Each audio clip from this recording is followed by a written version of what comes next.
স্বামীর মনে কষ্ট দেয়া কত বড় অপরাধ জানলে জীবনেও কোনো নারী তার স্বামীকে কষ্ট দিত না।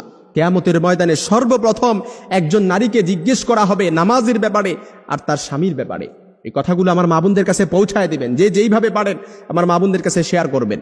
আম্মা জান আয়েশা রাদিয়াল্লাহু তাআলা আনহা বলেন, ইয়া মাশারান নিসা, হে নারী সম্প্রদায়, লাউ তাআলামনা হাক্কা আজওয়াজিকুন্না আলাইকুন্না, তোমরা যদি জানতে তোমাদের কতটা দায়িত্ব স্বামীদের উপর, লাজালাতিল মারআতু মিনকুন্না তামসাহুল গুবার আন কদামাই যাওজিহা বিখাদ্দি ওয়াজহিহা।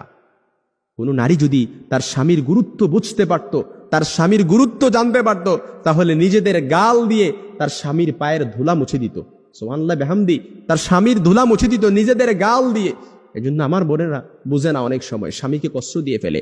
অনেকে মনে করে যে বর্তমান সময়ে সবচাইতে বেশি নারী নির্যাতন হয়, কিন্তু তারা জানে না, তারা গড় সংখ্যা দেখে না। বর্তমান সময়ে সবচাইতে যে তালাকের বিচ্ছেদের ঘটনা ঘটে, এটা হচ্ছে স্ত্রীর দ্বারা স্বামীকে ডিভোর্স দেয়, খোলা তালাক দিয়ে দেয়।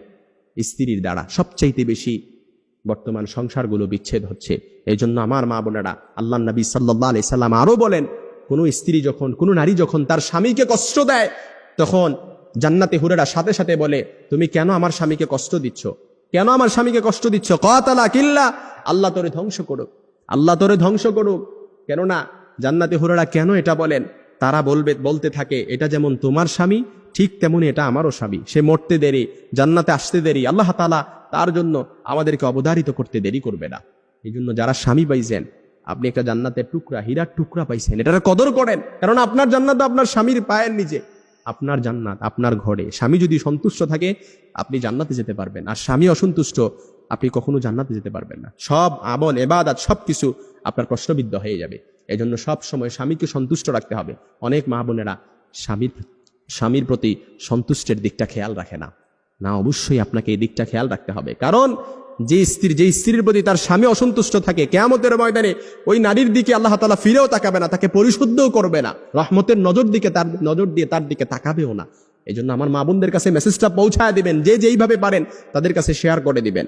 কারণ আমরা চাই না আমাদের মা বোনেরা জাহান্নামে যাক, আমার মা বোনেরা জাহান্নামে যাক। আমরা চাই না। এই কথাগুলো অবশ্যই তাদেরকে শুনতে হবে, তাদেরকে বুঝতে হবে। যারা না স্বামী পেয়েছে তারা একটা হীরার টুকরা পেয়েছে। যারা স্বামী পেয়েছে এটার কদর যদি তারা বুঝতে পারতো, নিজেদের গাল দিয়ে স্বামীর পায়ের ধুলা মুছে দিত। সুবহানাল্লাহ বিহামদি। সব সময় নারীদেরকে নারী নির্যাতন শুনে আসছি, কিন্তু পুরুষ নির্যাতন যে ঘরে ঘরে হচ্ছে এটা আমরা জানি না। কথাগুলো দেখবেন অনেকের কমন পড়ে গেছে, অনেকের অহরহ এমন হচ্ছে, কিন্তু লজ্জায় বলতে পারেন না, লজ্জায় মুখ লোকান, কাউকে জিজ্ঞেসও করতে পারেন না। কিন্তু আজকের কথাগুলো এটাই দেখবেন অনেকের কমন পড়ে গেছে। আল্লাহ তাআলা আমাদের সকল নারীদেরকে স্বামীর খিদমত করার, স্বামীর গুরুত্ব বুঝার সেই সমাজ দান করুন।